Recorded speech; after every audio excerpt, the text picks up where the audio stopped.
بسم اللہ الرحمن الرحیم۔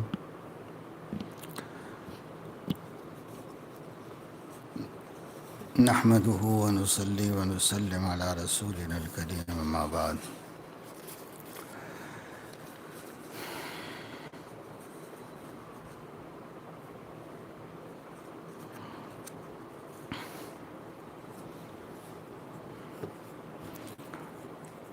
مختلف احباب کے سوالات ہیں اور یہ نشست اسی سلسلے میں ہوتی ہے۔ اس سے دوسرے لوگوں کا بھی فائدہ ہوتا ہے۔ بہت سے لوگوں کے ذہن میں سوال ہوتا ہے لیکن وہ کر نہیں پاتے یا نہ بھول جاتے ہیں۔ کوئی دوسرا کرتا ہے تو اس سے دوسروں کو بھی اس کا علم حاصل ہوتا ہے، نفع کا سبب ہوتا ہے۔ بسا اوقات وہ حالت بہت سے لوگوں کی ہوتی ہے اور ایک کے پوچھنے سے ان سب کو اس کی اطلاع ہو جاتی ہے اور اس کا فائدہ حاصل ہوتا ہے۔ یہ صاحب سوال کرتے ہیں کہ چند روز اطلاع نہ دینے پر بار بار دل میں یہ بات آتی ہے کہ اطلاع دیں گے، لیکن بعد میں ہمت نہیں ہوتی۔ ایسی حالت میں ہمیں کیا کرنا چاہیے؟ چند روز اطلاع نہ دینے یعنی حالات کی اطلاع نہ کرنے پر، یہ تو لاپرواہی اور غفلت کی بات ہے۔ بس کیا کرنا چاہیے؟ غفلت دور کرنا چاہیے، اس واسطے کہ جو کام آدمی نہیں کر رہا ہے وہ کرنا شروع کرے تو ہو جائے گا۔ بس اس لیے غفلت دور کرے۔ اور کیا حل ہے اس کا؟ آدمی بہت ہم ترتیب یہ بتاتے ہیں کہ کیلنڈر پر لکھ لو جتنے وقفے سے اطلاع حالات کرنا ضروری ہے۔ حالات اگر نارمل ہیں تو کم از کم مہینے میں 3 مرتبہ اطلاع حال کریں۔ اس طور پر نشان لگا لو، 1 تاریخ پر، 11 تاریخ پر، 21 تاریخ پر، اور دیکھتے رہو کہ بھئی یہ تاریخ ہے، یہ کام کرنا ہے۔ اس تاریخ کو لکھ دو، جواب آئے نہ آئے اس کو بھیج دینا چاہیے۔ اب خطوط مجھ سے مشکل ہو تو لکھنا آتا ہے تو لکھ کر واٹس اپ کر دے یا تحریر کر دے، تو اتنا بھی کیا مشکل کام ہے آدمی کے واسطے۔ اور اگر حالات بہت پیچیدہ چل رہے ہوں اور اعمال میں کمزوری چل رہی ہو تو جلدی اطلاع کرنا چاہیے۔ ہفتے میں 1 دن کرے، مقرر کر لے کہ بھئی سنیچر کو کرنا ہے مجھے یہ۔ اب ہر ہفتہ کیلنڈر میں دیکھ لے کہ یہ کام ہوا کہ نہیں ہوا تو کر لے۔ اس طرح کوئی شکل خود ہی بنا لیں، یہ بھی ایک آسان شکل ہے۔ باقی جب آدمی طے کر لے گا تو کرے گا، اور طے ہی نہیں کر پا رہا ہے تو یہ غفلت ہے، لاپرواہی ہے، اہمیت نہ ہونا ہے۔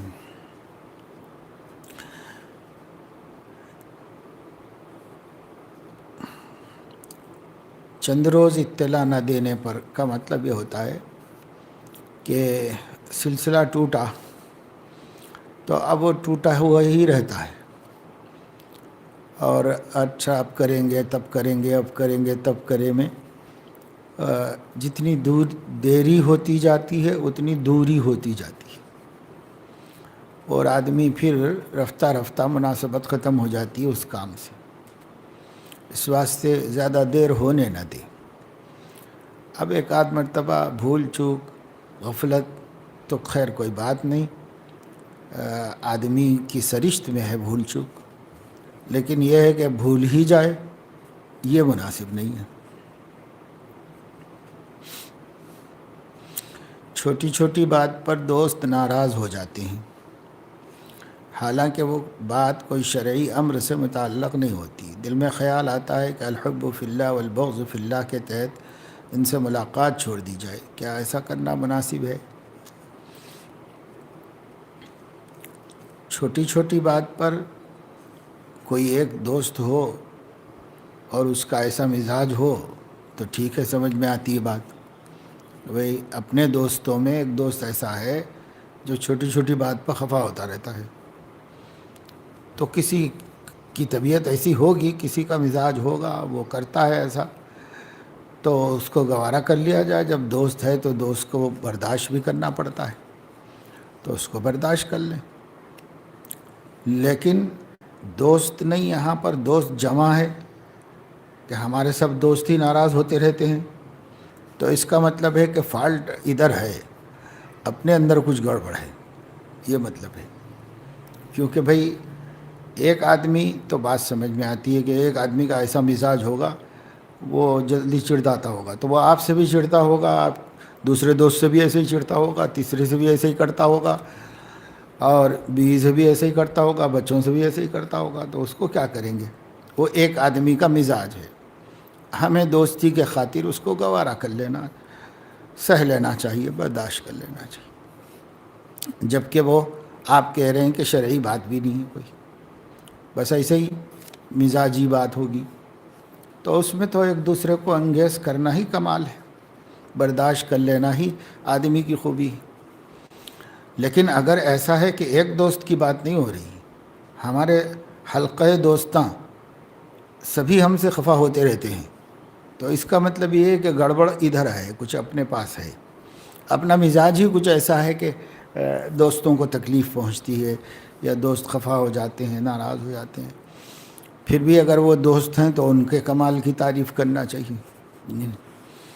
تو اس وجہ سے اپنے آپ پر نظر کرے، کیا بات ہے، کون سی کمی میرے اندر ہے کہ جس کی وجہ سے دوستوں کو تکلیف پہنچتی ہے. ایسا تو سوال کی دو صورتیں ہیں. ایک یہ ہے کہ ایک آدھ کوئی دوست ایسا ہے، تب تو آپ اس کو برداشت کر لیجئے. اور اگر دوسری صورت ہے کہ سبھی دوست ہم سے، تو ہم ایسے ہیں کہ ہم سے لوگ بار بار ناراض ہوتے ہیں، تو ہمیں اپنی اصلاح کرنی چاہیے. نظر کرو، دیکھو کن باتوں پر لوگ خفا ہوتے ہیں، کب ہو جاتی ہے نا اتفاقی. ایسے دو چار واقعات نوٹ کرنے سے سمجھ میں آ جائے گا کہ میری اس کمی کی وجہ سے اور اس خرابی کی وجہ سے یہ دوستوں کو شکایت ہوتی رہتی ہے، تکلیف ہوتی رہتی ہے. اس خرابی کو دور کر لے، سب معاملہ ٹھیک ہو جائے گا، صحیح ہو جائے گا.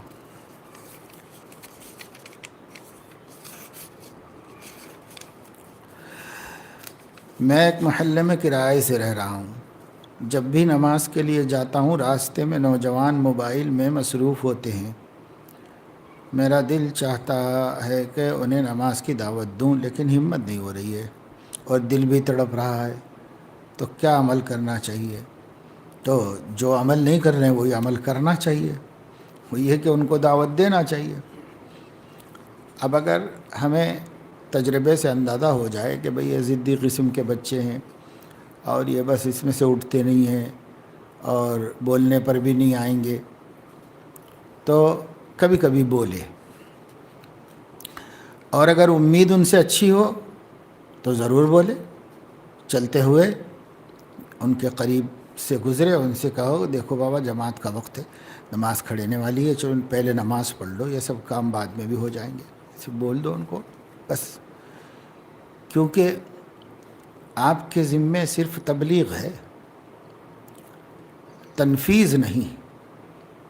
ان سے نماز پڑھوا لیں، یہ ذمہ داری تو پیغمبروں کو بھی نہیں دی گئی. ہاں، ان کو نماز کے لیے کہیں. ہاں، جب وقت آیا تھا اسلام کے غلبے کا، تو جو نبی اور نبی کے بعد جو امیر المومنین ہیں، ان کو قوت نافذہ حاصل ہے اور ان کی ذمہ داری ہے کہ وہ بے نمازی کو نمازی بنائیں. عام آدمی پر کیا ذمہ داری؟ عام آدمی پر دعوت کی ذمہ داری. اس لیے نظر انداز بھی نہیں کرو. مسلم بچے ہیں اور نماز مسجد قریب ہے، نماز اذان ہو چکی ہے، لوگ نماز کو جا رہے ہیں اور وہ بیٹھ کے اپنا لغویات میں مشغول ہیں، تو انہیں ایک آدھ دفعے کہنا چاہیے. اور اگر مان لیں تو پھر یاد دہانی کراتے رہنا چاہیے. غفلت ہو رہی ہوگی ہمارے بولنے سے، وہ اٹھ جائیں ہمارے بولنے سے، اچھا مولوی صاحب آ رہے ہیں، ہم چل رہے ہیں، ہم بھی آ رہے ہیں مسجد، ایسے بولیں تو ماننے والے لوگ ہیں، اس لیے ان کو بول دیجیے. لیکن حکمت کا تقاضا یہ ہے کہ ذرا تخمینہ کر لو کہ جھٹلائیں گے تو نہیں، جھٹلائیں گے تو ان کا نقصان ہے، بہت بڑا نقصان ہے. اس لیے اندازہ کر کے بتایا جائے. تو بول کے تو دیکھیے، بولنے سے بہت سے لوگ سن لیتے ہیں، مان لیتے ہیں. نہیں اٹھ کے آتے تو کم سے کم یہ کہتے ہیں کہ آپ چلیے ہم بھی آ رہے ہیں. یہ تو کہتے ہیں، انکار نہیں کرتے، اتنا کہتے ہیں. پھر اگر آپ کو پتہ چلے کہ لوگ آئے نہیں، وہی کام کرتے رہے بیٹھ کے، یعنی تو ان کو واپسی میں آپ یہ کہہ دیں کہ دیکھو بھائی آپ لوگ سستی کرے، نماز ہو گئی، ابھی بھی وقت ہے، پڑھ لے سکتے ہیں، پڑھ لینا چاہیے، ایسے بول دو بس. سختی مت کرو، اس واسطے کہ ان کا مزاج نہیں ہے سختی کو قبول کرنے کا. حالات میں بگڑ گئے ہیں، سختی سے کیا فائدہ ہے ان کو. تو بات پہنچا دیں. بات پہنچا دینا ہماری ذمہ داری ہے. ما علی الرسول الا البلاغ المبین. اچھی طرح، اچھے انداز میں بات پہنچا دیں ان کو. بس ہاتھ پکڑ کے ہم لے جا تو نہیں سکتے، اس میں جھگڑے ہوں گے، فتنہ ہوگا، پھر بری بات بھی زبان سے نکال دے گا کہ آپ پڑھو، ہم کو ضرورت نہیں ہے، نعوذ باللہ، تو اس سے اور نقصان ہوگا. اس لیے بول دیا کریں. بس محلے کے لوگ ہیں، ہمارا اختیار تو ہے نہیں ان کے اوپر، اس لیے بس بول دیا کریں. خالی کڑنے سے کیا ہوگا؟ دل تڑپ رہا ہے لیکن نہیں بول رہے. آپ بولیے. ہمت نہیں ہونا کیا چیز ہے؟ ہمت ایک مرتبہ بولیے تو ہمت ہو جائے گی.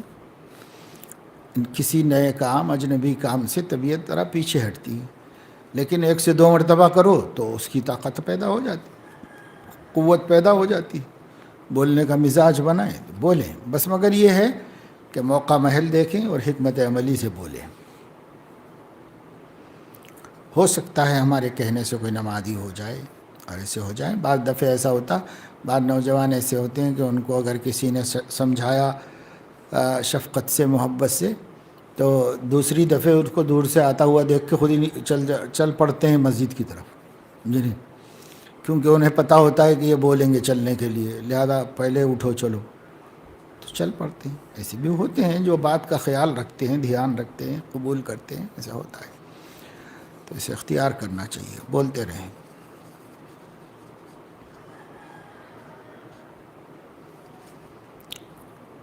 میری بیوی کو ذرا سی بات پر غصہ آ جاتا ہے، پھر وہ مجھ سے معافی بھی مانگتی ہے، یہ بھی کہتی ہے کہ مجھے غصہ کیوں آ رہا ہے معلوم نہیں، تو اس کے لیے کوئی عمل بتا دے. خیر یہ بھی اچھی بات ہے کہ بیچاری غلطی مانتی تو ہے. بہت سوں کی بیویاں ایسی ہیں کہ وہ غلطی بھی نہیں مانتی، معافی تو بہت دور کی بات ہے، قبول بھی نہیں کرتی کہ میری غلطی ہوئی. آپ کی بیوی معافی بھی مانگ لیتی ہے، ماشاءاللہ، اچھے اخلاق والی ہے. اب یہ ہے کہ وہ خود نہیں سمجھ پا رہی ہے کہ کیوں غصہ آ رہا ہے. تو بہشتی زیور میں غصے کا بیان ہے، اس کو پڑھ کے سنائیے.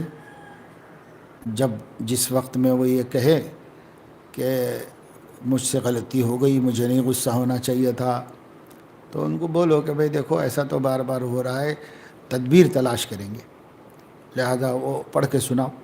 اس موقع پر اس کو اثر بھی ہوگا، فائدہ بھی ہوگا. اعتراف کے وقت بتانے سے مان بھی لیتے ہیں، تو ان کو بتاؤ. اور طریقہ بھی لکھا ہوا ہے قابو پانے کا. غصہ جو ہے وہ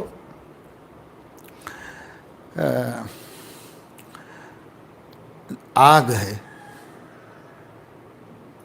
جب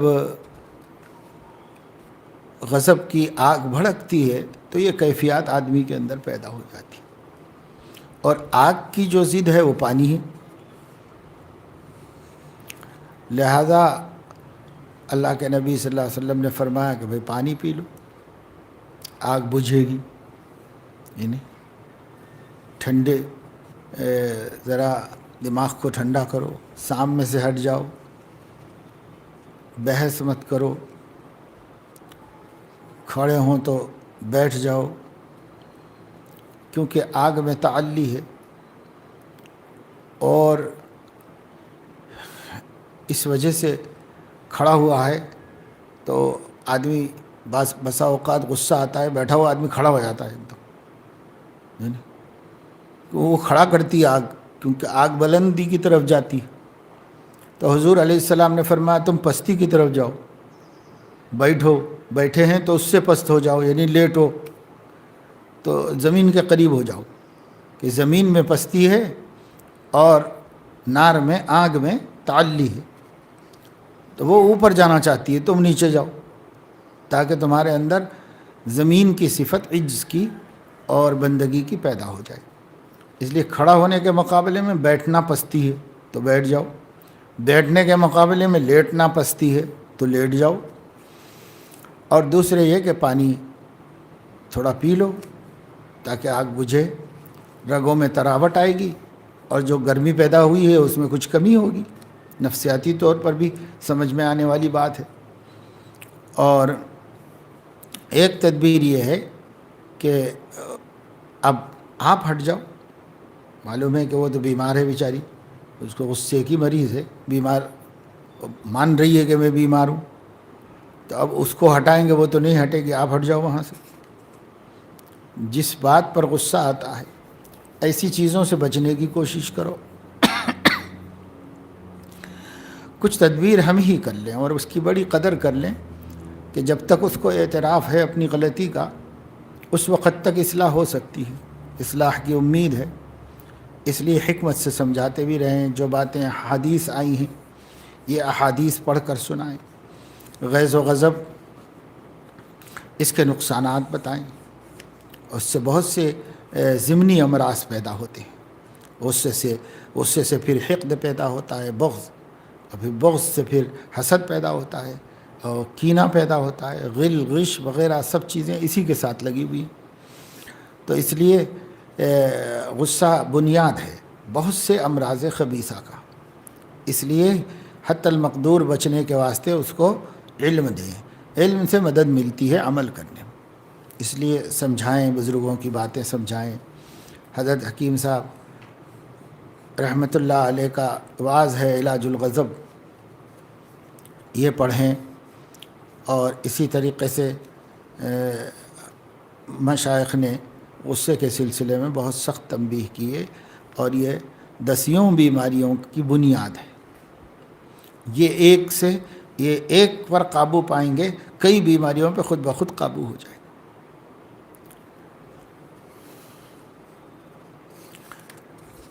اب عمل تو یہ ہے جو میں نے بتایا حدیثوں میں ہے، اعوذ باللہ من الشیطان الرجیم پڑھ لو، لا حول ولا قوت الا باللہ العلی العظیم پڑھ لو۔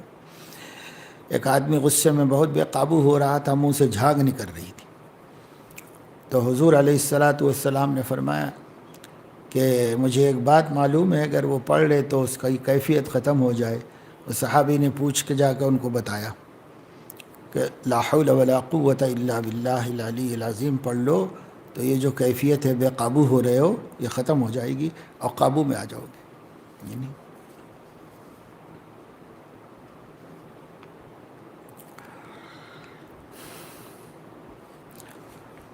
مسلسل کئی سالوں سے نگاہوں کی حفاظت نہیں ہوتی، توبہ کرتا ہوں ٹوٹ جاتی ہے، بدنگاہی کی وجہ سے تنہائی گناہ کبیرہ میں گزرتی ہے، 1 ماہ توبہ کا اثر رہتا ہے، پھر گناہ کر بیٹھتا ہوں، گناہوں سے بچنے کے لیے کئی مرتبہ روزے بھی رکھے، لیکن جب خلوت میں ہوتا ہوں گناہ کر بیٹھتا ہوں، میں پریشان ہوں ان گناہوں سے، اور امید کیے بیٹھا ہوں کہ اللہ مجھ سے دین کی کوئی خدمت لے لیں، کوئی ایسا حل بتائیں جس سے میں گناہوں سے بھی بچ سکوں، اور اللہ تعالیٰ مجھے دین کی خدمت کے لیے بھی قبول فرمائے۔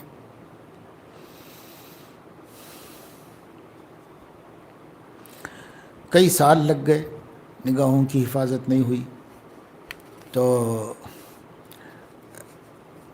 سوچنا چاہیے کہ کیا کئی سالوں کی ضرورت ہے اس کام کے واسطے؟ کئی سالوں کی ضرورت نہیں ہے، وہ تو بہت آسانی سے آدمی چند مہینے میں بھی قابو پا سکتا ہے۔ تو معلوم یہ ہوا کہ جو تدبیر کرنی چاہیے ویسی ہوئی نہیں، اور جس قدر اہتمام کرنا چاہیے وہ اہتمام کیا نہیں، اور پھر خود دوا تجویز کر لی۔ روزہ رکھنے سے تو شہوت میں اضافہ ہوتا ہے اور ابھار آتا ہے، تو کیسے آدمی بچے گا؟ روزہ کم از کم 2 مہینے رہنے سے فائدہ ہوگا۔ ایسے ہی روزہ کتنا رکھیں یہ سوال ہے۔ 1 روزہ 2 روزہ 3 روزے سے شہوت تو اور بھڑک جاتی ہے، بھوکا رہنے سے بھڑک جاتی ہے۔ آپ دیکھیں کہ جو بھینسا ہوتا ہے، کھلگا بولتے ہیں اس کو جو ہے لوگ گولی اس کا منہ اوپر باندھ کے اور کھانا پینا بند کر کے کھڑا کر دیتا ہے اس کو، جی نہیں۔ تو جب اس کا کھانا پینا بند ہو جاتا ہے اور وہ بھوکا رہتا ہے تو اس کی شہوت بہت عروج پر ہوتی ہے، تب اس کو استعمال کرتے ہیں تناسل کے واسطے، لیکن بھوکا رکھ کے شہوت بڑھاتے ہیں اس کی۔ انسان بھی بھوکا رہتا ہے تو شہوت پہ اضافہ ہوتا ہے اس کی، لیکن حدیث میں کہا گیا ہے کہ شہوت توڑو، روزہ رکھے، فعلیہ بالصوم۔ تو یہ بھی حقیقت ہے، سب اطباء مانتے ہیں، سب جانتے ہیں اس کو۔ تو اس لیے حضرت شیخ الاسلام مولانا تقی عثمانی صاحب دامت برکاتہم نے کہیں پر فرمایا ہے کہ اس کی مقدار تلاش کرو۔ غلط بات، حضور صلی اللہ علیہ وسلم کی تجویز غلط تو نہیں ہے، تو کوئی مقدار نفع دیتی ہے، اتنی دوا کھانی پڑے گی۔ کئی دوائیں ایسی ہیں جن کا پورا کورس کھانا پڑتا ہے تو فائدہ ہوتا ہے، پورا کورس نہیں کھاتے تو فائدہ نہیں ہوتا اس سے۔ تو کہا نصاب کیا ہے؟ تو دیکھا کہ دین میں، اسلام میں مقرر کیے گئے ہیں 2 مہینے کے روزے۔ روزہ توڑنے کی شہوانی غلطی پر، شہوانی وجہ سے روزہ توڑنے کی غلطی پر کیا کفارہ اس کا کیا گیا ہے؟ 2 مہینے مسلسل روزے رکھو بنا انقطاع، شہرین متتابعین، مسلسل رکھو روزہ 2 مہینے۔ تو معلوم ہوا کہ 2 مہینے کی روزے کی سزا سے نفس کو اثر ہوتا ہے، اور وہ بھی مسلسل رکھو۔ تو فرمایا کہ اگر 2 مہینے مسلسل روزے رکھے تو شہوت ٹوٹے گی، اس پر قابو ہوگا، کچھ دن چلے گا کام، پھر پریشان کرنے لگے تو 2 مہینے روزے رکھو۔ تو یوں ہم جو سمجھتے ہیں فعلیہ بالصوم، تو 1 روزہ رکھ لیا، 2 روزے رکھ لیے، 1-2 روزے سے تو اور شہوت بھڑک گئی، اور سمجھ رہے ہیں کہ ہم علاج کر رہے ہیں۔ علاج تھوڑی ہو رہا ہے، علاج سمجھا ہی نہیں۔ جو علماء نے سمجھا تو پھر انہوں نے بتایا کہ بھائی یہ ہے، یہ بات بھی صحیح ہے اور یہ بات بھی صحیح ہے۔ تو اس وجہ سے اب پھر غور کیا تو سمجھ میں آیا کہ اکے دکے روزوں سے نہیں ہوتا، کچھ کام نہیں بنتا۔ یہ اگر شہوت توڑنی ہے، کمزور کرنی ہے تو مسلسل روزے رکھنے پڑیں، تب جا کر کے اندر جو کچھ پہلے سے قوت ہے وہ ختم ہوگی۔ جب وہ ختم ہوگی تو دماغ ٹھکانے لگے گا، اس سے نہیں ہوگی۔ تو اس وجہ سے یہ علاج خود ہی تجویز کر لیا آپ نے، خود ہی تجویز کر کے اس میں ناکام ہو گئے۔ اب آدمی سمجھتا ہے کہ صاحب حدیث میں تو ہے مگر میرے کو فائدہ نہیں ہوا، تو جیسا عمل کرنا چاہیے ویسا عمل کہاں کیا اس نے۔ اور اگر 2 مہینے کے بعد بھی روزے رکھتے رہیں گے تو جتنی طاقت کا آدمی محتاج ہے اس میں کمزوری آنا شروع ہوگی، پھر فرائض واجبات میں کوتاہی ہوگی تو وہ بھی ممنوع ہے، اس سے زیادہ بھی نہ رکھے اور اس سے کم کا بھی فائدہ نہیں ہوگا۔ اس لیے یہ وقفے سے ایسا کرتا رہے کہ 2 مہینے روزے رکھتا رہے، تو اس سے انشاءاللہ اس کو فائدہ ہوگا، نفع ہوگا۔ لیکن یہ تو ایک دوسری بات ہے، شہوت العین، آنکھوں کی جو شہوت ہے اس کو تو بہت آسانی سے توڑا جا سکتا ہے، تو اس واسطے اس کے لیے روزے کی ضرورت نہیں۔ روزہ تو آنکھ ہی کا رکھ لیں، کھانے پینے کے روزے کی ضرورت نہیں، آنکھ کا روزہ رکھ لو۔ کھانا پینے روزے میں ہم کیا کرتے ہیں؟ کھانے پینے اور جماع سے رکے رہتے ہیں۔ تو آنکھ کا روزہ یہ ہے کہ اس کو اللہ کی نافرمانی میں استعمال ہونے سے روکو، تو آنکھ کو روزہ رکھاؤ، وہی بدنگاہی سے بچو۔ بچنے کے واسطے ہمت کی ضرورت ہے اور کچھ نہیں، ارادہ اور ہمت کرے۔ اب یہ صاحب کہتے ہیں کہ 1 مہینہ تو چلتا ہے، اور ماشاءاللہ 1 مہینہ تو چلا، یہ کوئی معمولی بات ہے۔ اب کی توبہ 1 مہینہ چلی، اب اس کے بعد ہو گئی پھر بدنگاہی، تو کوئی بات نہیں ہے، اس کی سچی توبہ کرو، اور اب کی دفعہ سوچو کہ کم سے کم 1.5 مہینہ تو چلاؤں گا روزہ اس سلسلے کو۔ اب 1.5 مہینہ تو اللہ مدد کرے گا انشاءاللہ۔ پھر ٹوٹ گئی، پھر ہمت کرو۔ تو یہ رشتہ یوں ہی قائم رکھ، جو 100 بار ٹوٹے تو 100 بار جوڑے۔ ٹوٹتا رہے گا جوڑتے رہو، ٹوٹتا رہے گا جوڑتے رہو بس۔ اب رہ گیا یہ کہ جب خلوت میں ہوتا ہوں گناہ کر بیٹھتا ہوں، تو خلوت میں مت رہو، یہ علاج ہے اس کا۔ جو چیز مددگار ہو، معین ہو، اور وہ مباح بھی ہو، تو اسے اختیار کرو۔ خلوت میں رہنا کیا ضروری ہے؟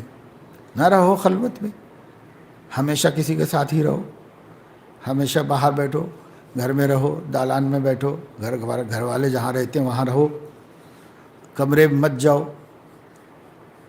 ایسے یہاں تک کہ اگر رات میں نہیں بچ پاتا، سوتا نہیں ہے، تو رات میں بھی اندر کمرے میں مت جاؤ، کمرہ بند مت کرو، کمرہ کھلا رکھو، موبائل اپنے پاس مت رکھو۔ موبائل ہے بھی تو اسے الماری میں رکھو، یا ایسی جگہ پہ رکھو کہ آسانی سے اٹھ کے لانا مشکل ہو، آسانی سے نہ لا سکے، ایسی جگہ رکھ کے تب لیٹ جاؤ بستر پہ جا کے۔ اللہ کا ذکر کرتے رہو، اللہ سے پناہ مانگتے رہو، اور نیند آنے تک ذکر کرو۔ حدیث پاک میں ہے کہ جس عمل میں آدمی سوتا ہے اس عمل میں صبح تک شمار ہوتا ہے۔ اب کوئی فلمیں دیکھتا ہوا سو گیا، تو سو گیا 1 ہی گھنٹے میں، آدھے ہی گھنٹے میں، 6 گھنٹے کے بعد اٹھا، 7 گھنٹے کے بعد اٹھا، جتنے دیر کے بعد بھی اٹھا ہو، اتنے گھنٹے سب اسی میں شمار ہوتا رہا، حالانکہ نہیں کیا، مگر وہی کرتے کرتے سویا نا، تو اسی میں شمار ہو جائے گا۔ اس کے بجائے ذکر کرتے ہوئے سو جاؤ، رات بھر ذاکر، تلاوت کرتے ہوئے سو جاؤ، رات بھر تلاوت کرنے والا، اپنی موت کی یاد میں، آخرت کے تصور میں سو جاؤ، رات بھر اسی عمل میں رہنے والا، اللہ کا پیارا بنے گا اس طریقے سے۔ اب بتائیے کہ خلوت میں بدنگاہی میں کیسے مبتلا ہوگا آدمی؟ خلوت میں کوئی دوسرا ہے ہی نہیں، تو وہ موبائل ہے، وہ بھی نہ ہو، ختم قصہ، پوری خلوت ہو جائے گی۔ اور اگر موبائل ساتھ میں ہے تو ابھی وہ خلوت میں ہی کہاں ہے؟ اس کے ساتھ 2-4 لوگ، 10-20 لوگ لگے ہوئے ہیں، وہ کہاں خلوت میں ہے؟ وہ تو محفل ہی میں ہے۔ اس لیے وہ موبائل ہے اصل، اس کو رکھ دینا چاہیے۔ خلوت میں جانا ہو تو اس کو رکھ دو۔ اگر طبیعت میں حیا ہے اور 1 سے 2 آدمی کے سامنے ایسی حرکت نہیں کرتا، تو اس کا فائدہ اٹھاؤ۔ لوگوں میں رہو، اور ضرورت سے اکیلے میں جانا پڑے تو وہاں اس کو ساتھ مت لے جاؤ۔ تو اب کس کی بدنگاہی کریں گے؟ دیوار کو دیکھنا تو بدنگاہی نہیں ہے، چھت کو دیکھنا بھی بدنگاہی نہیں ہے، کس سے کریں گے بدنگاہی؟ وہاں ہے ہی نہیں کچھ بدنگاہی کرنے کے واسطے۔ خلوت میں تو یہ موبائل ہی کراتا ہے، اس کو ہٹا دو بس۔ اب یہ ہے کہ نفس نہیں مانتا، تو بھائی اگر نفس نہیں مانتا تو اس کو منوانا ہی مجاہدہ ہے۔ اور اگر وہ نفس نہیں مانتا تو وہ تو کچھ بھی نہیں مانے گا، وہ تو لَأَمَّارَةٌ بِالسُّوءِ ہے، وہ آپ کی کوئی اچھی بات نہیں مانے گا، وہ تو ہر گناہ کے لیے راضی رکھے، ہر گناہ کے لیے تیار کرتا رہے گا۔ اس لیے یہ کوشش کی کمی کی بات ہے، کوشش نہیں ہو رہی ہے، کوشش کیجئے، اللہ مدد کرے گا۔ اور برابر کامیابی حاصل ہوگی آدمی۔ اور جب ہم ان گندی چیزوں سے دور رہیں گے تو اللہ اپنے دین کا کام بھی لے گا، کیوں نہیں لے گا اللہ تعالیٰ؟ اب بھائی دین کا کام اللہ لے لے، اللہ ہم سے دین کا کام لے لے، اللہ ہم سے دین کا کام لے لے، تو کیا اللہ میاں آ کے آپ کا ہاتھ پکڑ کے لے جا کے کسی اچھے کام میں لگائے گا کیا؟ یا فرشتے کو بھیجے گا کہ اس کو گھر میں سے اٹھا کے لے جا کے مکتب میں بٹھاؤ؟ بھائی اللہ لے لے کا کیا مطلب ہے؟ آپ کریے، آپ کو اختیار دیا گیا ہے، کریے۔ یہ بڑی غلط فہمی کی بات ہوتی ہے۔ اہل السنت والجماعت کے نزدیک اور معتزلہ کے درمیان جو فرق ہے وہ یہ ہے کہ جو اہل بدعت ہیں اور بدعقیدہ لوگ ہیں وہ آدمی کو مجبور کہتے ہیں، وہ اللہ کی قدرت کے تحت مجبور ہے، وہ جبریہ کا عقیدہ نہیں۔ اور بعض لوگ کہتے ہیں کہ آدمی قادر مطلق ہے، اللہ تعالیٰ کا کوئی جبر اس کے اوپر نہیں، تو وہ قدریہ ہیں۔ ہمیں دونوں برخود باطل ہیں، دونوں غلط ہیں، یہ عقیدہ اہل سنت کا نہیں ہے۔ ایک گنا اختیار بندے کے پاس ہے اور ایک گنا مجبور ہے، یہ نہیں اللہ تعالیٰ نے اس کو کچھ ارادہ اور اختیار دیا ہے۔ اختیار کا مطلب مقصد کو مدد کرنے والے وسائل کو لینا، سلامتی آلات، یہ بندے کے ہاتھ میں ہے۔ جب جب بندہ یہ سوچتا ہے کہ میرے ہاتھ میں کچھ بھی نہیں ہے، میرے ہاتھ میں کیا ہے، میرے ہاتھ میں کچھ بھی نہیں ہے، تو اس سے ایک غلط تصور پیدا ہوتا ہے، یہاں تک کہ عقیدے پر بھی زد پڑتی۔ آپ کے ہاتھ میں ہے، آپ کے ہاتھ میں نہ دے کر اللہ تعالیٰ حکم دیتا تو یہ تو اللہ تعالیٰ کی زیادتی ہوتی ہے۔ اللہ تعالیٰ تو ظلم نہیں کرتا بندوں پر۔ آپ کے ہاتھ میں دین کا کام کرنے کا اختیار دیا ہوا ہے، آپ ارادہ کریں، آپ مشورہ کریں ساتھیوں سے، بڑوں سے، اور آپ راستے تلاش کریں، آپ مواقع کھوجیں، ڈھونڈیں اور اس میں لگ جائیں۔ کون اللہ پاک آ کے آپ کو لگائے گا؟ تو اللہ مجھ سے دین کی خدمت لے لے، کیا مطلب ہے؟ ابھی ایسے تو بیٹھ کے بولو کہ اللہ تعالیٰ میرا پیٹ بھر دے، اللہ تعالیٰ میں بستر پہ سلا دے، تو اب اللہ تعالیٰ سے کہتے ہو کیا؟ خود بستر بچھاتے ہو اور خود تکیے پہ سر رکھتے ہو، خود سوتے ہو، بھوک لگتی ہے خود دسترخوان بچھاتے ہو، خود کھانا لاتے ہو، کھاتے ہو نوالے بنا کر۔ نہیں کہتے کہ اللہ مجھے کھلا دے، اللہ مجھے سلا دے، کوئی نہیں کہتا، سب اپنا کام کرتے ہیں۔ پھر دین کی خدمت اللہ لے لے کیا ہے؟ دین کی خدمت بھائی آپ کریے، آپ کو کرنے کی اللہ نے صلاحیت دی ہے، اللہ نے آپ کو طاقت دی ہے، اللہ نے آپ کو دماغ دیا ہے، اللہ نے آپ کو علم دیا ہے، اللہ نے آپ کو مواقع دیے ہیں، وسائل دیے ہیں، ذرائع دیے ہیں، اب کرو نا، اب کرنا باقی ہے خالی، تو اللہ کیسے لے لے گا بھائی؟ نہیں ہوگا۔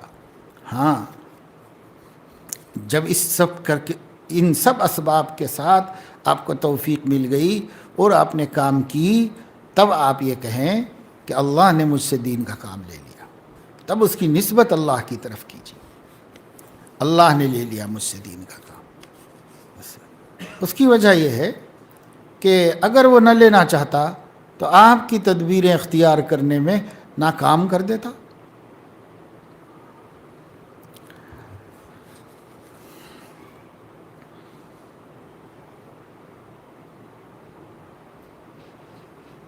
گزشتہ سال ہی فراغت ہوئی ہے، آگے کیا کرنا ہے کچھ سمجھ نہیں آ رہا ہے، سامنے اندھیرا ہی اندھیرا دکھ رہا، کوئی مقصد کوئی منزل نظر نہیں آتی۔ کیوں؟ جہاں آپ رہتے ہوں وہاں کے حالات کی روشنی میں مشورہ کرو۔ ایسا ہے، جو آدمی جہاں رہتا ہے ہر جگہ کے الگ الگ حالات ہیں، وہاں کیا حالات ہیں، کیوں اندھیرا نظر آ رہا ہے، کیوں مجبوریاں دکھائی دے رہی ہیں، ان کو پیش کر کے انفرادی طور پر مشورہ کر لیں۔ اب اس اجتماعی سوال میں تو ہم کسی شخص کے حالات سے واقف نہیں، سائل کہاں رہتا ہے، کیا کرتا ہے، کس قسم کی مصروفیات ہیں، وہاں کے حالات کیا ہیں، وہاں کے مواقع اور امکانات کیا ہیں کہ نہیں ہیں، وہاں رہ کے کر سکتے ہیں کہ دوسری جگہ جا کے کرنا پڑے گا، کیا ہے۔ یہ تو شخصی احوال کو سامنے رکھ کر مشورہ کرنا چاہیے، خود بھی کر سکتے ہیں اور اپنے مقام ہی کے کسی علماء سے بڑوں سے بھی کر سکتے ہیں۔ یہ تو کوئی خاص اپنی اصلاح کا مسئلہ تو نہیں ہے کہ شیخ ہی سے کیا جائے، بھئی یہ تو دین کی مصروفیت میں لگنے کا سوال ہے۔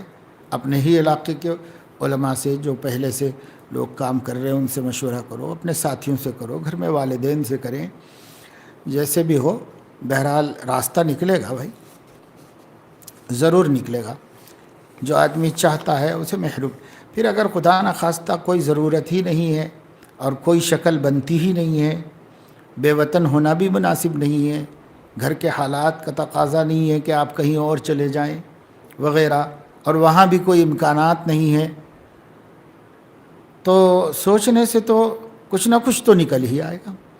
باقی اپنے دین دیانت کی حفاظت کے ساتھ کاروبار کرو، تجارت میں لگ جاؤ، کوئی معتبر اور جو ہے مناسب حال کام کرو جو ایک عالم کی شان کے خلاف نہ ہو، ایسی کوئی تجارت کرو، ایسا کوئی کام کرو۔ اور اتنا تو ہر جگہ کوئی بھی کر سکتا ہے کہ بھائی مکتب ہی پڑھاؤ، اپنی روزی روٹی کا کوئی ذریعہ بنا لو اور اپنے گھر میں ہی صحیح کام کرو۔ لاک ڈاؤن میں بعض لوگوں نے مجھے بتایا کہ ایسا کچھ بھی کام نہیں سمجھ میں آ رہا تھا تو اپنے خاندان ہی کے بچوں کو پڑھانا شروع کیا، پڑھاتے رہے، اور کسی کا قاعدہ ختم ہو گیا، کسی کا کچھ صورتیں حفظ ہو گئیں، کسی کا کچھ کام، کسی کا کچھ الحمدللہ اچھا خاصا کام ہوا جو برسوں نہیں ہوا، وہ 2-3 مہینے میں اپنے ہی گھر کے بچوں کا ہو گیا۔ تو آدمی اگر کوئی شکل نکالے تو نکلتی، تو دین کی خدمت کے لیے تو ایسی کوئی خدمت کر لو، اگر وہاں علمی خدمات کے مواقع نہیں ہیں اور دوسرے دعوتی خدمات کے مواقع نہیں ہیں تو یہ کرو، اور باقی روزی روٹی کے لیے کوئی حلال اور معتبر پیشہ اختیار کر لو۔ اور اگر مواقع ہیں دین کی خدمت کی تو روزی روٹی میں قناعت کر لو، خدمات ہی میں لگ جاؤ، جتنا ہو سکے دین ہی کی خدمت کرو، امت کی کرو، قوم کی کرو، علمی کرو، دعوتی کرو، ہر اعتبار سے کرو، اور اللہ جو دے دے جتنا بھی میسر آ جائے اسی پہ قناعت کر لو۔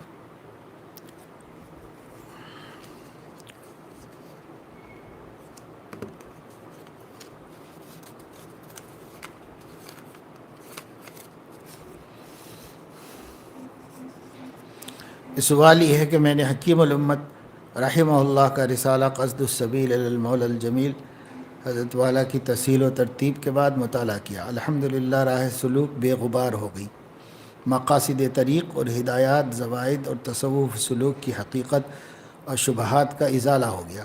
اللہ تعالیٰ آپ کو بے انتہا اجر و ثواب عطا فرمائے، آمین۔ 5ویں ہدایت، شریعت و طریقت ایک ہی چیز ہے، اس عنوان کے تحت ایک عبارت سمجھنا ہے، اور وہ عبارت یہ ہے، دوسرے یہ کہ 2 چیزیں عدد کے اعتبار سے مختلف ہوں، مثلا کسی فقہ کی کتاب کے بارے میں یہ کہنا کہ کتاب الصلاۃ اور کتاب ہے اور کتاب الزکوٰۃ اور کتاب ہے، تو یہ عنوانات کا اختلاف ہے، حقیقت کا نہیں، کیونکہ کتاب الصلاۃ میں جس چیز کو ناجائز و حرام کہا گیا ہو، کبھی ایسا نہیں ہوتا کہ کتاب الزکوٰۃ یا کسی اور کتاب میں اس کو حلال و جائز کہہ دیا جائے۔ کسی مثال سے اس کی وضاحت ہو تو بات سمجھ میں آ جائے گی انشاءاللہ۔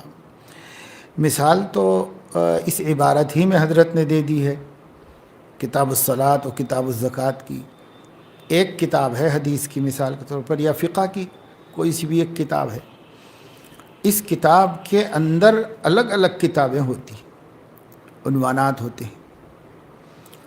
تو اب ہدایہ ہے تو ہم یہ نہیں کہتے کہ ہدایہ کے اندر جو کتاب الصلاۃ ہے، کتاب الزکوٰۃ ہے، وہ سب ہدایہ ہے، اس کو یہ نہیں کہا جاتا کہ یہ اور کتاب ہے، وہ ایک کتاب کے اجزاء ہیں، اجزاء پر جو ہے جز پر کل کا اطلاق ہوتا ہے، اور جز کے ذریعے سے کل کا تعارف ہوتا ہے۔ تو اس وجہ سے یہ دو مضمون الگ الگ نہیں ہو گئے۔ حضرت کو صرف یہ بتانا ہے کہ یہ جو الفاظ ہیں یہ شریعت ہے، یہ طریقت ہے، یہ کہا جاتا ہے شریعت اور طریقت۔ تو دو لفظ الگ الگ بولے جا رہے ہیں، دو لفظ الگ الگ بولنے سے یہ احتمال پیدا ہو رہا ہے یا گمان ہو رہا ہے کہ یہ دو الگ الگ چیزیں ہیں۔ تو وہ اس مثال سے صرف یہ سمجھانا چاہ رہے ہیں کہ یہ دو الگ الگ چیزیں نہیں ہیں، یہ یوں سمجھو کہ ایک ہی کتاب کے دو فصلیں ہیں،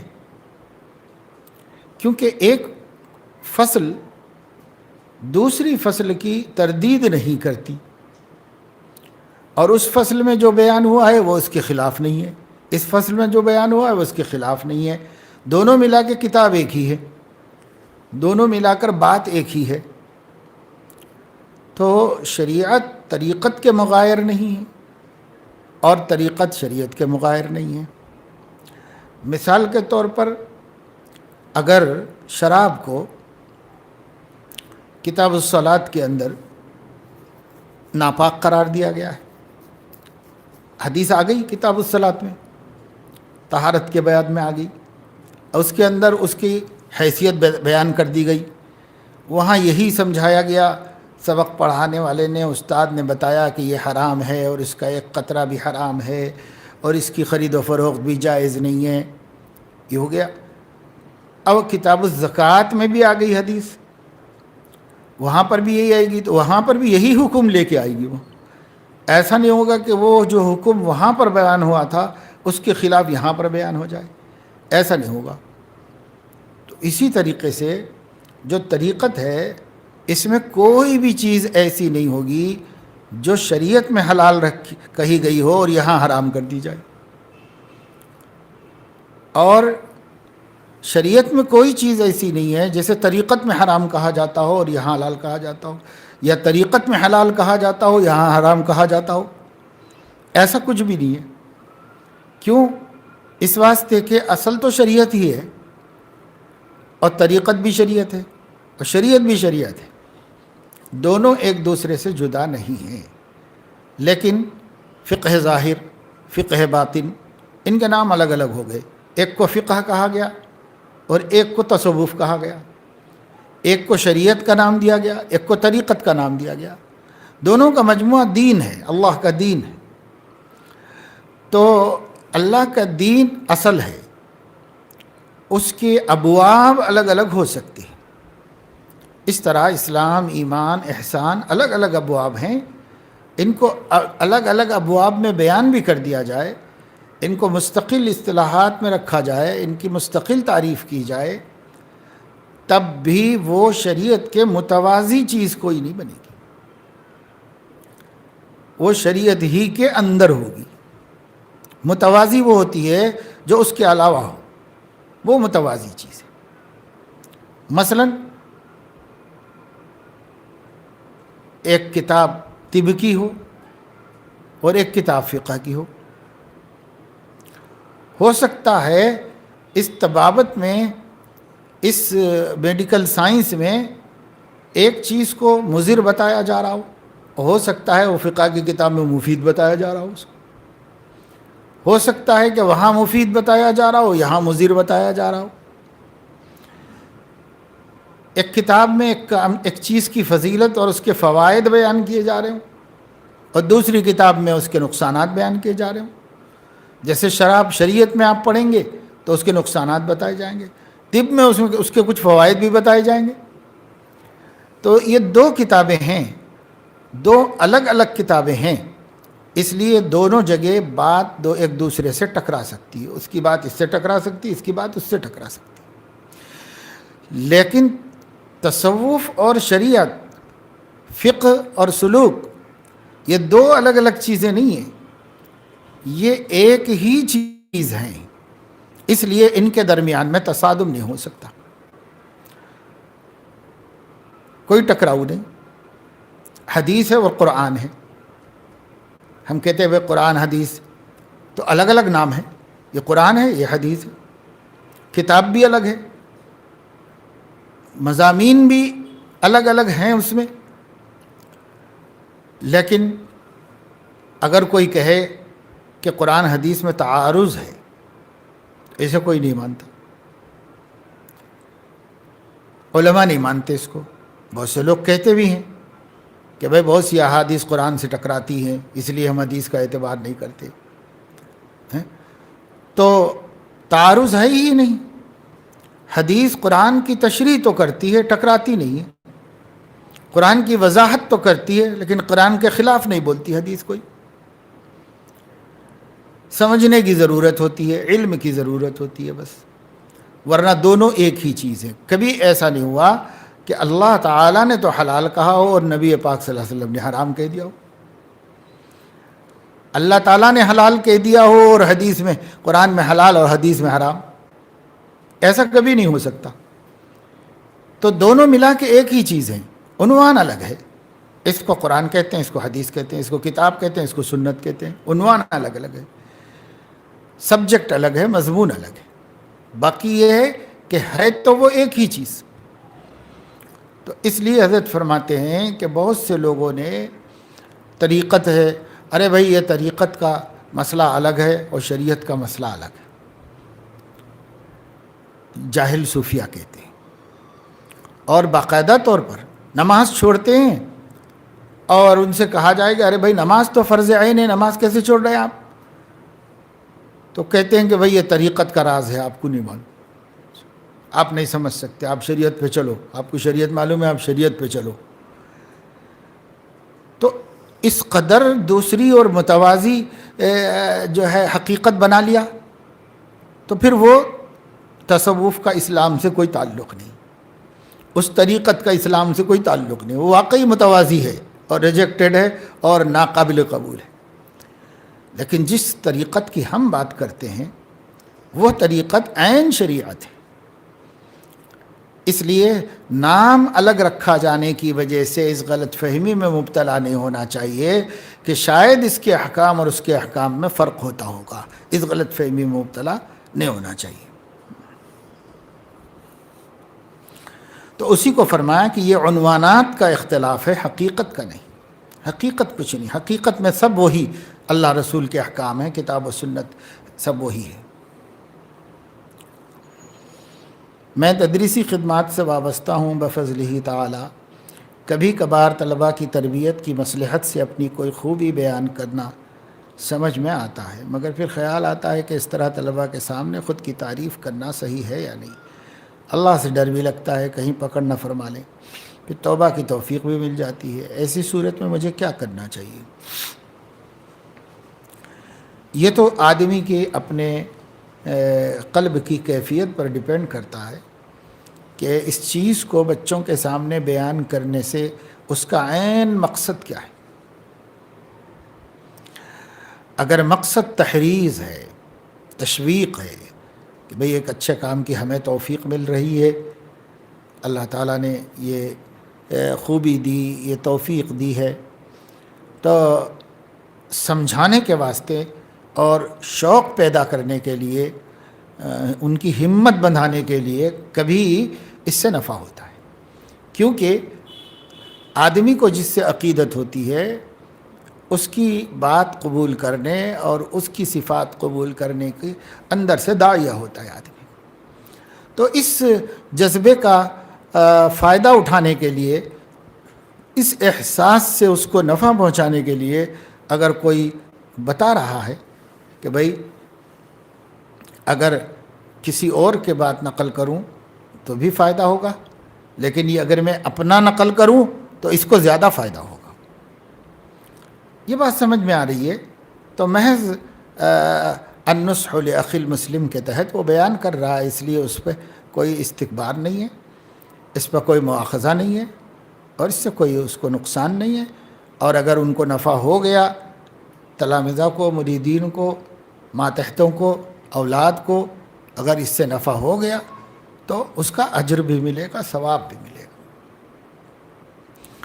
لیکن اگر ذرا بھی کسی گوشے میں خود نمائی مقصود ہو، اپنا کمال بتانا، اپنی عقیدت بڑھانا، تو یہ تو بالکل غیر اللہ ہے. پھر غیر اللہ کا قصد کرنے والا تو خسارے میں، اس لیے غیر اللہ کا قصد نہ ہو.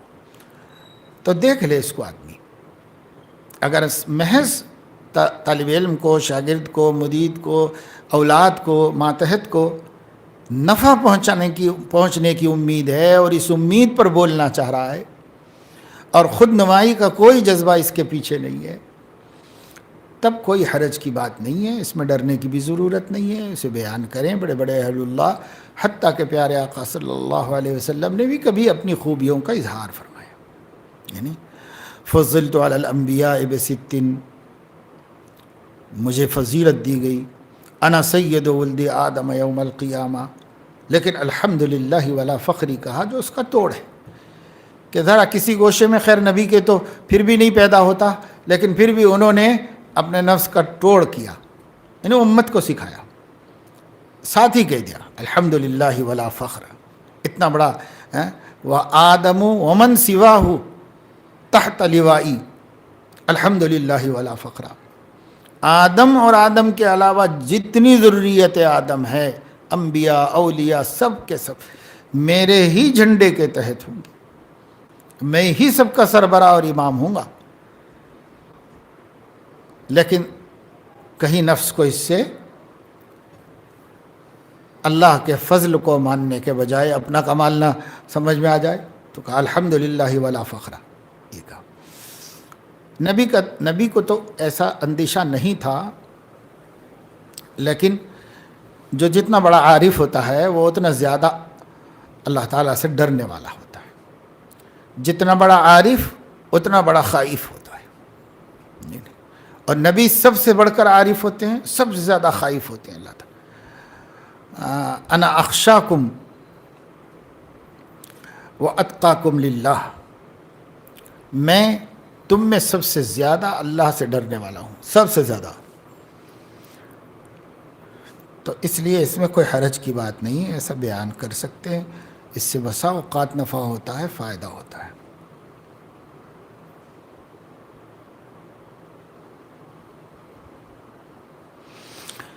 کسی خاتون نے سوال کیا ہے کہ میری لڑکی کا نام کوثر مہجبین ہے، اس کے رشتوں کا مسئلہ چل رہا ہے، کہیں رشتہ ہو نہیں رہا. بعض رشتہ دار کہتے ہیں کہ نام بدلو، رشتہ لگ جائے گا. کیا ان کی بات صحیح ہے؟ کیا میں بچی کا نام بدلوں تو کیا نام رکھوں؟ اصل میں کوئی عالم آپ سے کہے تب تو فکر کریں آپ اس کی. رشتہ دار بولنے والوں کی واقفیت کیا ہے؟ ایک جاہل دوسرے جاہل کو مشورہ دے تو اس کی کیا اہمیت ہے؟ اس کی کوئی اہمیت تو نہیں ہے. تو اس لیے رشتہ دار بیچارے ازراہ خیر خواہی ہی بولتے ہیں، لیکن اس کا ثبوت کیا ہے، اس کی دلیل کیا ہے؟ بے شک حضور صلی اللہ علیہ وسلم نے بعض لوگوں کے نام ناپسندیدہ تھے تو بدل دیے، لیکن یہ سمجھنا کہ نام کی ایسی تاثیر ہے کہ سب کام اسی سے بنتے بگڑتے ہیں، یہ بھی صحیح نہیں، ایسا بھی نہیں ہے. ہاں نام اچھا رکھنا چاہیے، یہ بات ٹھیک ہے، اور اسی وجہ سے حضور علیہ السلام نے بعض لوگوں کا نام بدل دیا، خود مدینہ کا نام بدل دیا کہ اس کے مفہوم اچھا نہیں تھا، حضور صلی اللہ علیہ وسلم نے نام بدلوا دیا. تو ایسے نام بدل دیں، اگر اچھا نہیں ہے یہ پتہ چلے کہ اس کے معنی اچھا نہیں ہے، اس وجہ سے بدل دیں، لیکن یہ سمجھنا کہ ناموں میں یہ تاثیر ہے، یہ اعتقادی خرابی کی بات ہے، ایسا نہیں ہونا چاہیے.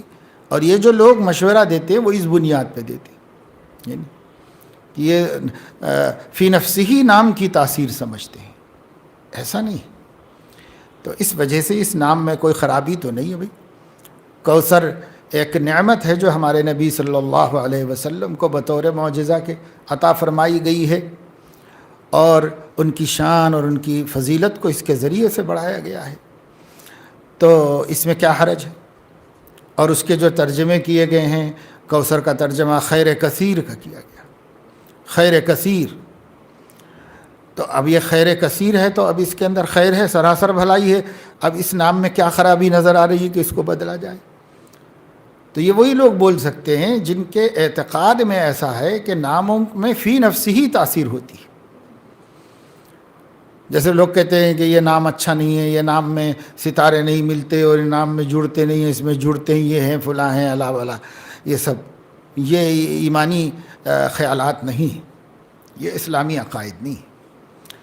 اور دوسرے کہ مہجبین تو فارسی کا نام ہے، یعنی مہجبین کا ہے روشن پیشانی، چمکدار پیشانی۔ ماہ چاند کو کہتے ہیں، چاند چمکتا ہے، اور جبین پیشانی کو کہتے ہیں، تو یہ فارسی مرکب ہے مہجبین، یعنی جیسا کہتے ہیں شہ نشین، ایسے مہجبین، یعنی روشن پیشانی۔ اس سے تو تفاعل نیک تفاعل ہے۔ روشن پیشانی کس کی ہوتی ہے؟ جس کے اندر ایمان ہوتا ہے، جس کے اندر تقوی ہوتا ہے، جس کی صفات عمدہ ہوتی ہیں، اس کا چہرہ اور اس کی پیشانی چمک دمک والی ہوتی ہے۔ تو نام تو دونوں اچھے ہیں، اب رشتہ نہیں آ رہا ہے تو اس نام کو بدلیں گے اور کون سا رکھیں گے؟ جو رکھیں گے اس سے آئے گا، اس کا کیا آپ کے پاس جو ہے ثبوت ہے؟ ہو سکتا ہے اس کے بعد اس سے بھی نہ آئے تو تیسرا نام رکھیے، پھر خدا نہ خواستہ دیر ہو تو چوتھا نام رکھیے۔ ناموں میں کیا رکھا ہوا ہے بھائی؟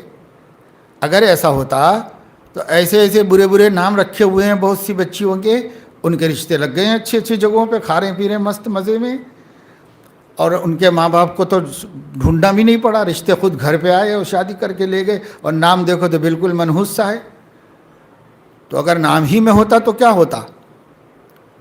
ہاں، دو باتیں الگ الگ ہیں، اس کو ذہن میں رکھیے۔ ایک تو یہ کہ نام اچھے رکھنے چاہیے، یہ نام تو اچھا ہی ہے، اس سے اچھا ہی مفہوم لیا جا سکتا ہے، اس سے اچھا ہی ہم نیک فال لے سکتے ہیں۔ بدفالی منع ہے اسلام میں، نیک فالی کی گنجائش ہے۔ تو کیوں بدلتے ہیں؟ اس کو بدلیے نہیں، انتظار کریے۔ آج کل لوگوں نے صرف لڑکی والوں کو پریشان ہونا ہے، لڑکے والوں کا کام پریشان کرنا ہے، لڑکی والوں کا کام پریشان ہونا ہے۔ ایسا لوگوں نے ماحول مزاج بنا رکھا ہے۔ جس کے پاس بچے کے رشتے کا مسئلہ ہے وہ بالکل سر چڑھ کے بیٹھے ہوئے ہیں، اپنے کو کیا کرنا ہے، 100 دیکھیں گے، 200 دیکھیں گے، 500 دیکھیں گے، کریں گے کہیں، ان کو کوئی پرواہ نہیں۔ اور جن کی بچیاں ہیں ان کو دھک دھک لگا ہوا ہے کہ سب اللہ کرے کہیں جڑ جائے، اللہ کرے کسی کو پسند آ جائے، اللہ کرے کوئی قبول کر لے، تو ان کو لگا ہوا ہے۔ اور جن کے پاس بچے ہیں ان کو کچھ ہے ہی نہیں، یہاں دیکھ رہے ہیں وہاں دیکھ رہے ہیں، پھر 25 دن سوچ رہے ہیں، 50 دن کے بعد جواب دے رہے ہیں، پریشان کر رہے ہیں۔ تو جو بچے والے ہیں ان کا کام پریشان کرنا ہے، اور جو بچی والے ہیں ان کا کام پریشان ہونا ہے۔ یہ اللہ نے نہیں کیا، دین نے بھی نہیں کیا ہمارے، یہ تو ہمارے اپنے سماج نے کر لیا۔ تو اس کو بھگت لیں، ہماری اپنی پیدا کی ہوئی مصیبتیں ہیں جسے ہمیں ہی بھگتنا ہے۔ اللہ نے تو نہیں دی تھی یہ مصیبتیں، ہمارے نبی نے بھی نہیں دی تھی۔ نکاح کو بہت آسان کیا تھا، لڑکیوں کو پسند کرنے کا نبی نے معیار دے دیا تھا۔ آج اس معیار پہ کون لڑکی کو پسند کر رہا ہے؟ ان معیار پہ تو نہیں کر رہا کوئی۔ لڑکے کو پسند کرنے کا معیار دیا گیا ہے، نبی نے دیا ہے۔ تو نبی کب آپ کو خیر خواہ نظر آئے کہ آپ ان کے معیارات پر بچے دیکھیں، بچیاں دیکھیں؟ تو نبی کے معیار پہ تو کوئی دیکھتا نہیں ہے۔ رہنے دو، یہ بات اچھی ہے، ہمارے یہاں نبی نے فرمائی ہے تو کتاب ہی میں رہنے دو، عمل کی کیا ضرورت ہے اس کی؟ یعنی تو اس وجہ سے نقصان اس وجہ سے ہو رہا ہے۔ نام وام کی کوئی مسئلہ نہیں ہے، اور یہ نام تو پھر بھی کوئی برا بھی نہیں ہے، خراب بھی نہیں ہے۔ نام دو ہیں، دو نام ہیں، دونوں اچھے ہیں، اس سے اچھی ہی امید لی جا سکتی ہے۔ باقی یہ ہے کہ یا جامع، لڑکی کو بھی پڑھنے کے لیے بولیے، ماں باپ بھی پڑھیں بار بار۔ اللہ تعالیٰ کا اسم گرامی ہے الجامع، جمع کرنے والا، جوڑنے والا۔ تو یا جامع، اللہ کے اس اسم مبارک کو اس نیت سے بار بار پڑھو کثرت سے کہ اللہ اس کے جوڑ کو جوڑ دے، قریب لا دے، تعارف کرا دے۔ اللہ نے جوڑ رکھا تو ہے۔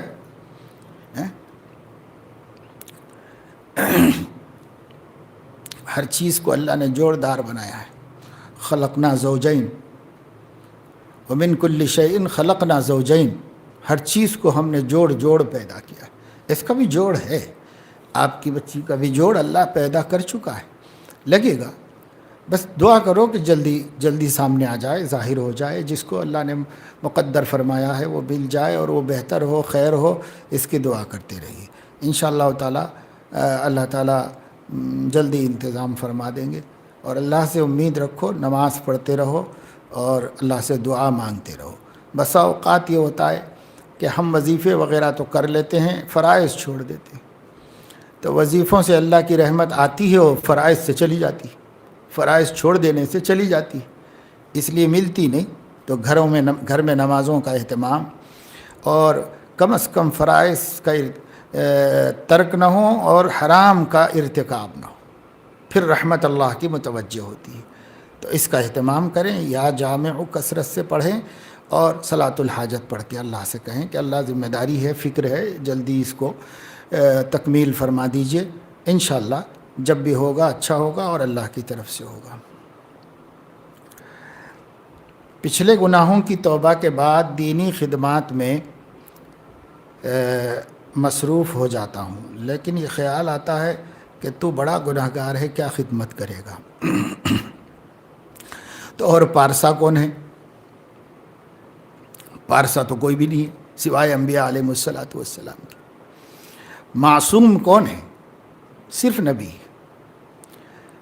اب جب پارسا غیر نبی ہو ہی نہیں سکتا تو ہر خدمت گزار گناہ گار ہے، کوئی کم ہوگا کوئی زیادہ ہوگا۔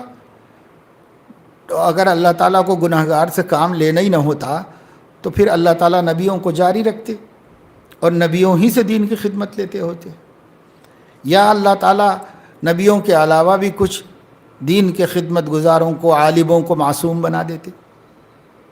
جب اللہ تعالیٰ نے معصوم بنایا بھی نہیں ہم کو، اور اللہ تعالیٰ نے ہمیں کام کرنے کا حکم بھی دیا ہے، تو اب گناہ گار ہونے کی کیا رکاوٹ ہے؟ ہاں، کوشش کریں کہ ہم گناہ نہ کریں، کم سے کم ہو جائیں، ختم ہو جائیں۔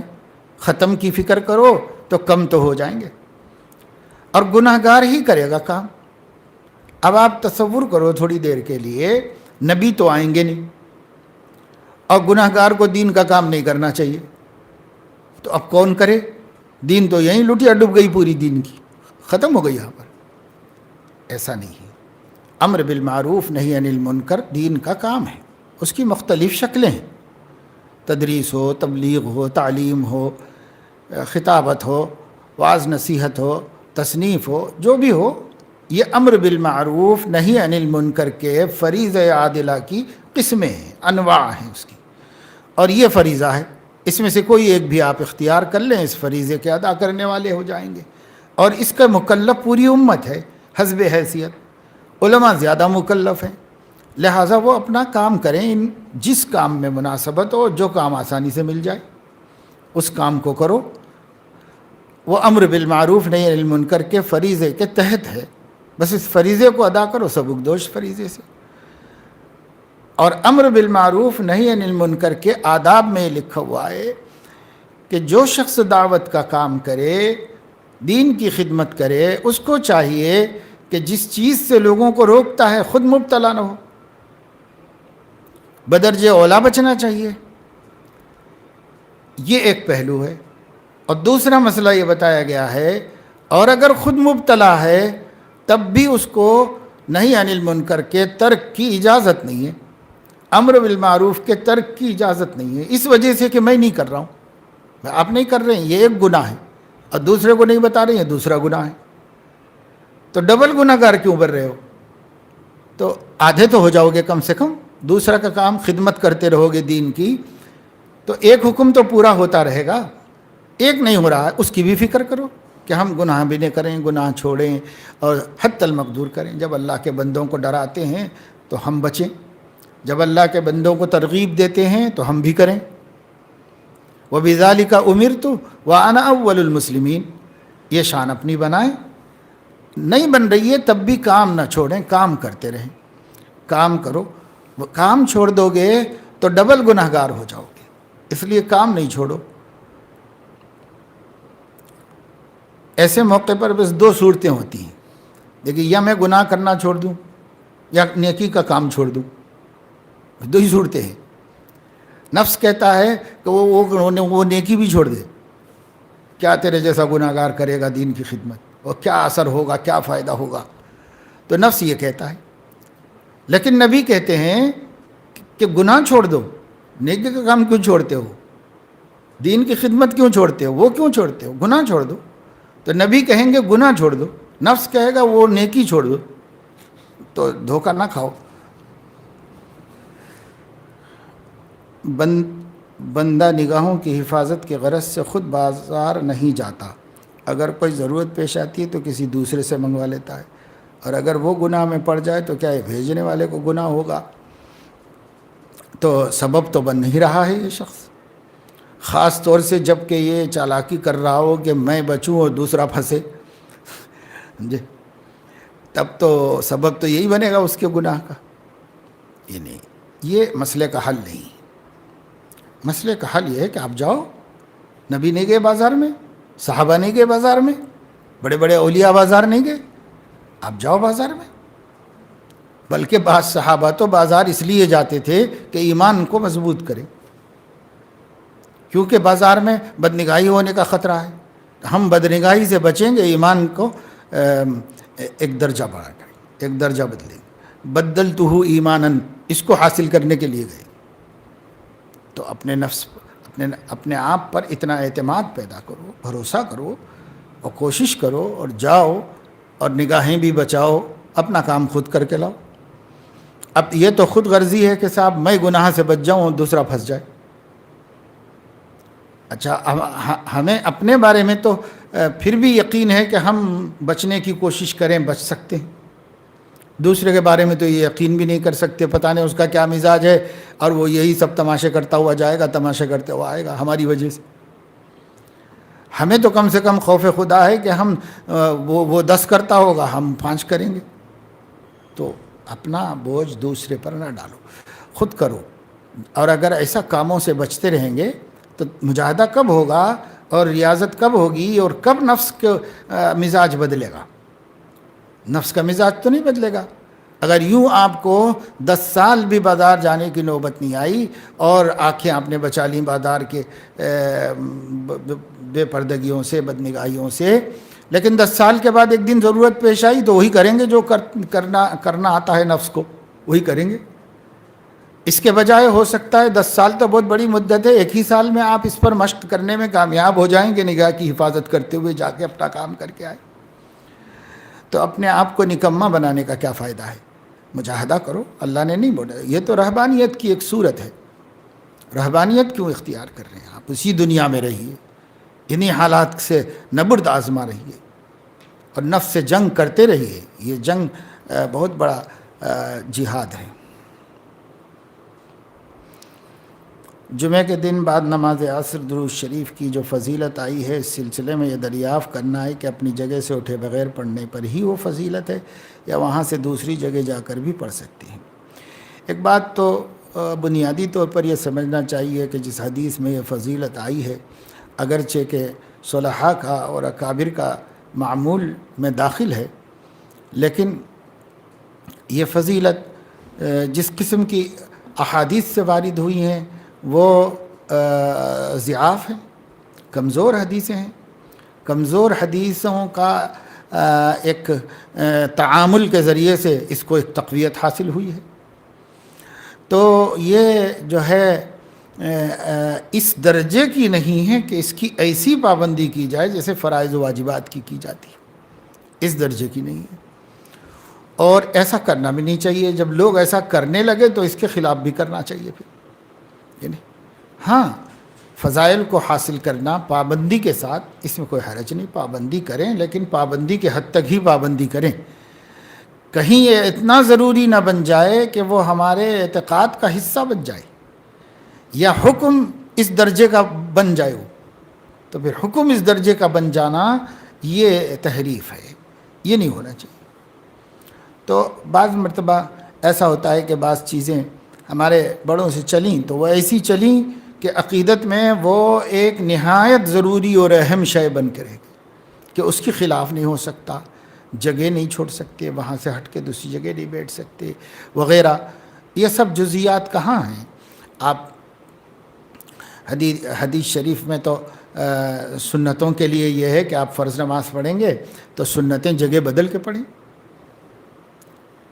اس کی وجہ علامہ عبدالرؤوف مناوی رحمۃ اللہ علیہ نے یہ لکھی ہے کہ تعدد شواہد،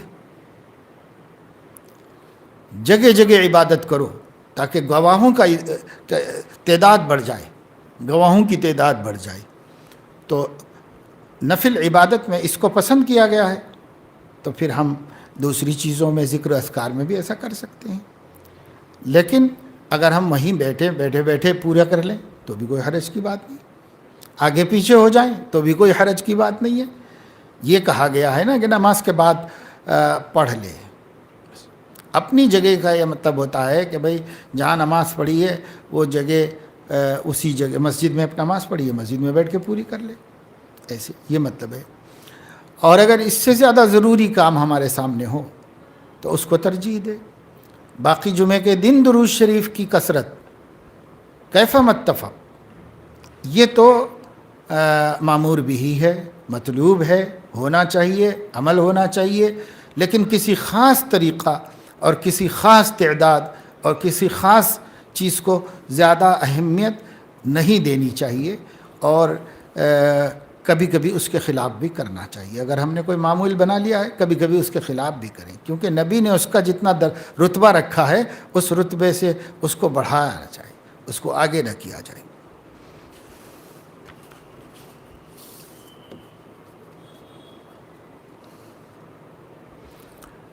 ہمارے بہنوئی کی جو کہ ہماری بہن کو 12 سال سے ہراساں کرتے آ رہے ہیں، ہم نے سرزنش کر دی، تو کیا معاملہ سلجھنے تک ہم ان سے بات چیت بند کر سکتے ہیں تاکہ وہ ہماری ناراضگی کو دیکھتے ہوئے پھر آئندہ ایسا نہ کریں؟ اگر یہی مقصد ہو ناراض رہنے کا کہ اس ناراض رہنے سے ان کو اثر ہوگا اور وہ رضامند کر کے اپنی غلطی پر نادم ہوں گے اور اپنی اصلاح کر لیں گے، تو یوں آدمی جو ہے ناراضگی کا اظہار کرے تو کوئی حرج کی بات نہیں ہے. ایک معصیت پر، ایک گناہ پہ ناراض ہو رہا ہے، حمیت جاہلیہ اس کا سبب نہ ہو. ایسا ہماری بہن اس وجہ سے نہیں، بلکہ اس وجہ سے کہ ایک شخص ظلم کر رہا ہے اور اسے ظلم سے روکنا ہے کسی تدبیر سے اور کسی طرح اس کو، بشرطے کہ غالب گمان ہو کہ آپ کے خفا رہنے سے اس کو اصلاح ہوگی اور وہ اس کا اثر لے گا. اور اگر اس کو کوئی پرواہی نہیں ہے تو اس کا کیا فائدہ ہے؟ پھر یہ ہے کہ اس میں بھی حد یہی ہے کہ سلام کا حق تو ختم نہیں ہوگا. سلام کریں، آپ جواب دیں. 3 دن تک تو منہ پھلا لینے کی اجازت ہے، 3 دن کے بعد تو نہیں ہے. تو یہ چیزیں ہاں احتیاط کر لیں، آپ کم ملیں، اور جب ملیں تو اپنی خفگی و ناراضگی کا اظہار کریں اپنے ادا سے، اپنی کسی سے، اور اس کے پیچھے نفسانیت نہ ہو، اس کے پیچھے صرف ان کی اصلاح مقصود ہے، تب کوئی حرج کی بات نہیں. اور اگر ذرا بھی اس کے اندر حمیت جاہلیہ ہے اور نفس کا دخل ہے تو پھر یہ تو معصیت ہی ہے، گناہ ہے، ایسا نہیں ہونا چاہیے.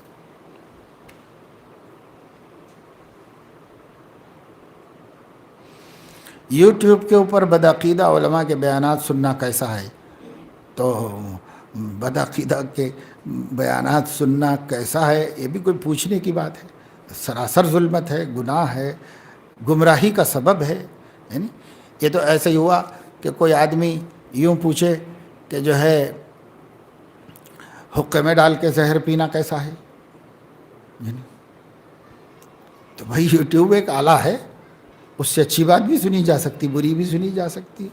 جیسے آپ کسی مجلس میں جا کر، کسی مسجد میں جا کر اہل باطل کی بات نہیں سن سکتے، یوٹیوب پہ فرق کیا ہوا؟ اتنا ہی بدل جائے گا نا کہ بھئی آپ ڈائریکٹ زہر پئیں یا کسی چیز میں ملا کے پئیں، اس سے کوئی فرق نہیں پڑتا، سراسر نقصان کی بات ہے. ایک جگہ امام غزالی رحمۃ اللہ علیہ نے لکھا ہے کہ بد عقیدہ لوگوں سے بات چیت کرنا اور بد عقیدگی کے معاملے میں گفتگو کرنا، یعنی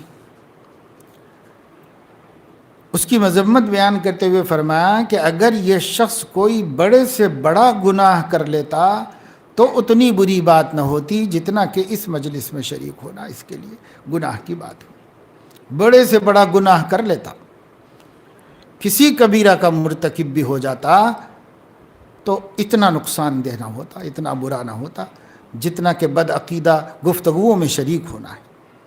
آج کل لوگوں کو بڑا شوق ہو گیا ہے، ہنسنے کے واسطے، انجوائے کرنے کے واسطے بد عقیدہ۔ ابھی محرم گزرا تو شیعوں کی عجیب عجیب حرکتیں، انتہائی گستاخی، بدتمیزی، بےہودگی، بے ایمانی، کفر، شرک سب ہے اس کے اندر، اور ہمارے اہل حق علماء عوام نہیں، وہ وہاں سے ڈاؤن لوڈ کر کے ساتھیوں میں شیئر کر رہے ہیں۔ تو خود سمجھ لیں کہ بھئی اس کا کیا ہے۔ ایک ذرہ برابر صحابہ کے بارے میں آتا ہے کہ جب وہ بازار سے گزرتے تھے، حضرت عبداللہ ابن عمر رضی اللہ عنہما کہ کانوں میں انگلیاں رکھ لیتے تھے، اگر ان کو کہیں سے باجے کی آواز آ جاتی تو کانے میں انگلیاں ٹھوس لیتے تھے، کیوں؟ وہ آواز بھی دل میں جا کر کے ظلمت پیدا کرے گی، اس لیے اس سے بچتے تھے۔ اب آپ منظر دیکھ رہے ہیں ایک بیہودہ شخص کا، ایک گستاخ رسول کا، ایک گستاخ دین، گستاخ صحابہ کا، اور کیوں دیکھ رہے ہیں؟ تو تھوڑا ٹیسٹ لیں گے، مزہ لیں گے، ہنسیں گے، ہنسائیں گے۔ لا حول ولا قوت الا باللہ۔ ذوق اگر اس قدر جو ہے مردہ ہو جائے تو پھر ایسے لوگوں سے تو اللہ کی پناہ مانگنا چاہیے۔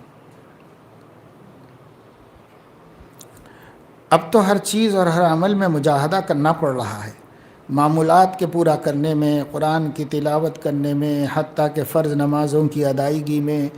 سوال یہ ہے حضرت کہ کیا کبھی ایسی منزل آئے گی کہ نفس بخوشی سارے کام کرنے لگے، مگر آپ اس منزل کا انتظار ہی کیوں کر رہے ہیں؟ کیوں کر رہے ہیں؟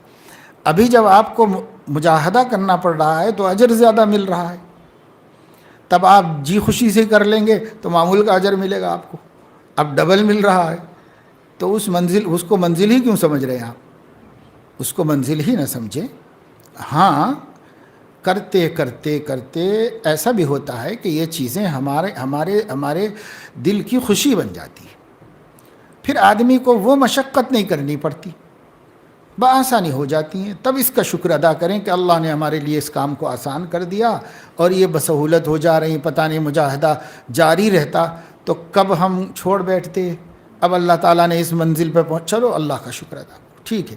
لیکن یہ ہے کہ جب تک مجاہدے سے کرنا پڑ رہا ہے، گھبراؤ نہیں مجاہدے سے، یہ مجاہدہ کے زخم ہی اللہ تعالیٰ کے رحم کا سبب بنتے ہیں، تو اس سے گھبرانے کی ضرورت نہیں اور اس کا انتظار کرنے کی بھی ضرورت نہیں۔ من جانب اللہ یہ مقام آ جائے بہت اچھی بات ہے، نہ آ جائے تو بھی کوئی حرج کی بات نہیں۔ آپ جو ہیں مریں تو شہید، ماریں تو غازی، نقصان کسی میں بھی نہیں، ہر حال میں فائدہ ہی فائدہ ہے، لگے رہو مسلسل پہ۔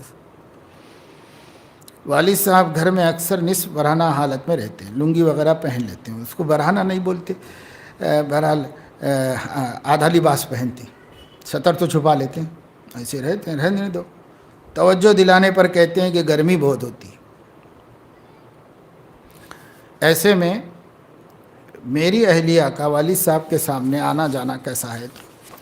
حتی المقدور احتیاط کریں، وہ بڑے آدمی ہیں، بڑی عمر کے ہیں، اپنے اسی مزاج کے ہوں گے، اس وجہ سے اس طرح رہتے ہوں گے، ورنہ تھوڑا علم ہوتا ہے اور تھوڑی تہذیب ہوتی ہے تو لوگ ایسا خود ہی نہیں کرتے، سوچتے ہیں گھر میں بچے ہیں بھائی ایسے نہیں رہنا چاہیے، گھر میں بہو ہے، بہت احتیاط سے لوگ رہتے ہیں، رہنا چاہیے۔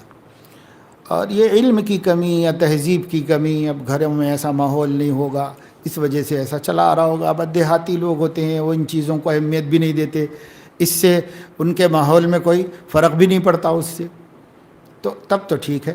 لیکن جہاں شہری تہذیب ہو اور اسی قسم کے لوگ گھروں میں رہتے ہوں، وہاں پر تو ایسے بڑے آدمی کو بھی چاہیے کہ وہ احتیاط سے کام لے، اور خود اس کی حیا کا یہ تقاضا ہے کہ وہ اس طرح نہ رہے، اور اگر نہیں مانتے اور اسی طرح رہتے ہیں تو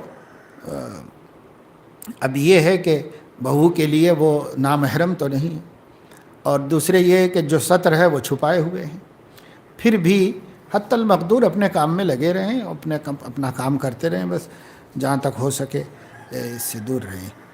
تہذیبوں کا بہت فرق ہوتا ہے، بعض جگہ اس چیز کا نقصان ہوتا ہے، بعض ماحولوں میں بالکل نقصان نہیں ہوتا، لوگ رہتے اسی ہیں۔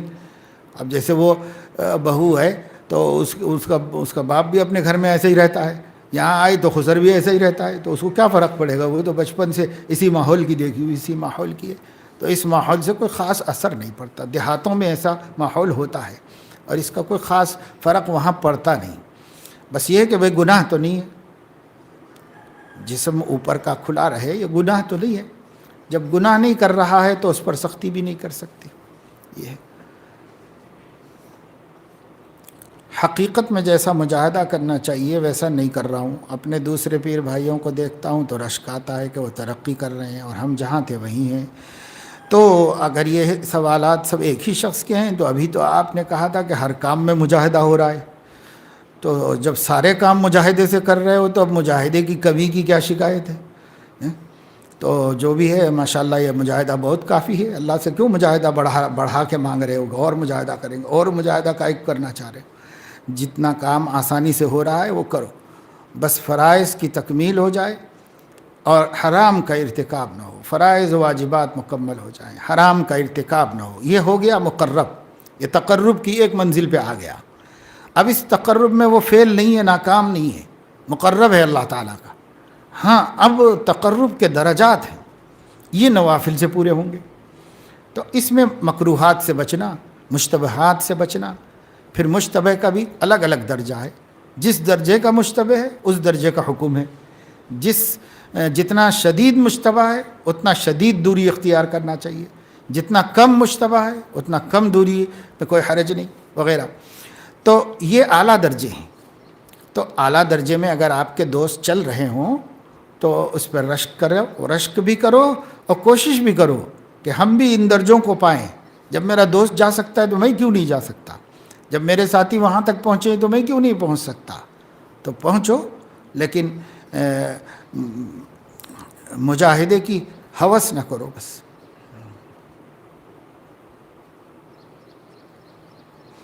ہم جہاں تھے وہی ہیں، اس کا ثبوت کیا ہے؟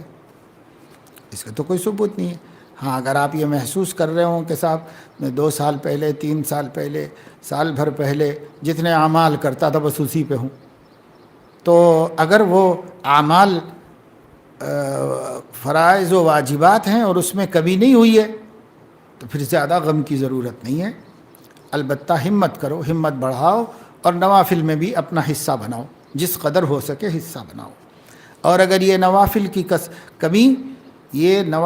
کمی اہل حقوق کے حقوق کی وجہ سے ہو رہی ہے تب تو یہ کمی ہے ہی نہیں، یہ اس سے بڑھ کر اجر و ثواب کا سبب ہے۔ مثلا یہ کہ بھئی روزی روٹی مشکل ہے اور بہت تنگی سے کما پا رہا ہے، تھوڑی کما پا رہا ہے، تو اس میں بہت ٹائم دینا پڑ رہا ہے اور اس میں اتنا تھک جا رہا ہے کہ نوافل وغیرہ کا کچھ زیادہ اہتمام نہیں کر پاتا، تو کوئی بات نہیں، یہ جو کام کر رہے ہو اس میں نیت کو درست کرو کہ میں اللہ کے چند ضعیف بندے جو میرے تحت رکھے گئے ہیں ان لوگوں کو تکلیف سے بچانے کے لیے یہ تکلیف اٹھا رہا ہوں، تو بس پھر آپ کو نوافل سے کہیں زیادہ اجر ملے گا، کہیں زیادہ ثواب ملے گا۔ بس دین تو بہت آسان ہے، اس میں پریشان ہونے کی کچھ زیادہ ضرورت نہیں۔ ہاں اپنے اچھے ساتھیوں کو دیکھ کر اچھا سبق لینا چاہیے اور ہمت اپنی بڑھانا چاہیے، 2 قدم آگے چلنا چاہیے۔ حسرت کرنے کا کوئی فائدہ نہیں، حسرت سے کس کو کیا ملا ہے؟ کوشش کرو، قدم آگے بڑھاؤ۔ بچوں کی تربیت میں کیا ان کو مارا جا سکتا ہے؟ اس لیے کہ بہت سی دفعہ بغیر مار کے وہ سنتے نہیں، اگر نہ ماریں تو وہ اپنی شرارتوں میں جری ہو جاتے ہیں۔ بچوں کو مارو، مگر یہ ہے کہ یہ مارنے کے احکام کیا ہیں اس کو معلوم کر لو پہلے۔ اگر مارنے کے احکام کا علم نہیں ہے تو آپ کو سانپ پالنے نہیں آتا تو سانپ مت پالو، یہ ہے۔ اس واسطے کہ تربیت کرنا آپ کا فریضہ ہے اور ظالم نہ بننا بھی آپ کا فریضہ ہے۔ ظلم سے بچنا ذمہ داری نہیں ہے، ظلم سے بچنا بھی ذمہ داری ہے، اس لیے ظلم سے بچو۔ اب اگر اللہ کو جواب دے سکتے ہیں کہ میں جتنی سزا دے رہا ہوں یہ سزا واقعی ان کی تربیت کے لیے ہے، اس میں میرے غصے کا کوئی دخل نہیں ہے، اور یہ واقعی ان کی اصلاح ان کی خیر خواہی میں ہوا ہے، اور اتنی سزا ان کے جسم جان اور ان کی عمر کے اعتبار سے زیادہ نہیں ہے، برابر ہے، قابل تحمل ہے، یہ ساری چیزوں پہ کنٹرول ہے، تو دو سزا۔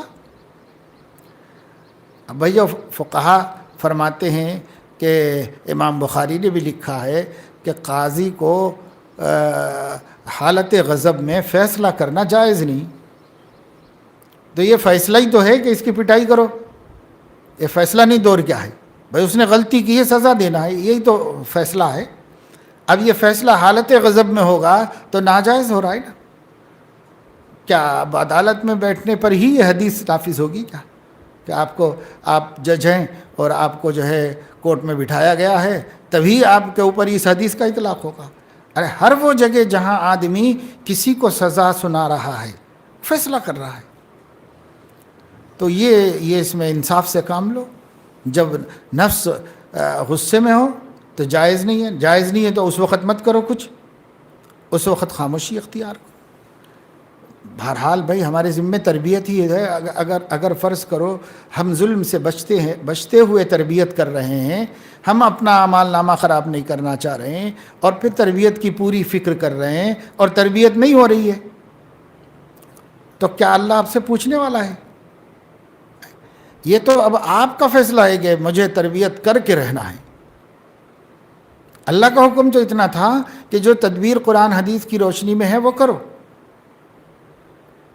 اب اگر ہوتی ہے تربیت تو ہوتی ہے، نہیں ہوتی ہے تو میں تو نہیں پوچھوں گا تم سے، مگر مسئلہ وہاں اللہ کو جواب دینے کا نہیں ہے، مسئلہ اپنی بڑائی کا ہے۔ اللہ کی بڑائی کا رہتا تو مسئلہ آسان تھا، مسئلہ اپنی بڑائی کا ہے کہ صاحب وہ میں نہیں کر سکا، میں درست نہیں کر سکا تو پھر میرا وجود کس کام کا ہے، میں نہیں صحیح کر سکا تو پھر کیا فائدہ ہے؟ تو یہ میں ہے، وہ میں کے لیے کر رہا ہے، وہ اللہ کے لیے تھوڑی کر رہا ہے۔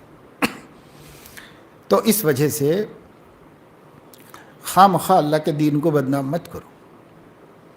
اللہ نے مکلف کیا ہے آپ کی وسعت کا، آپ کی وسعت نگرانی کرنا، دیکھ بھال کرنا، موقع پر مناسب تنبیہ کرنا، نصیحت کرتے رہنا، ٹوکنا، کبھی خفا ہونا، کبھی ضرورت سمجھیں تو سزا بھی دینا۔